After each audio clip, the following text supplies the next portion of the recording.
खाना लेके आई है।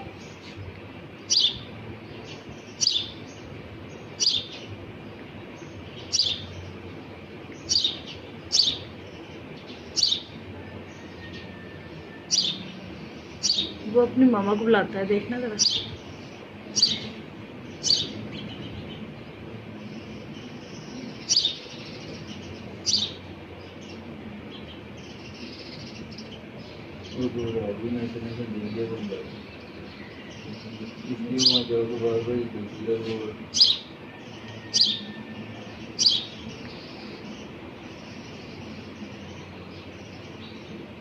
खाना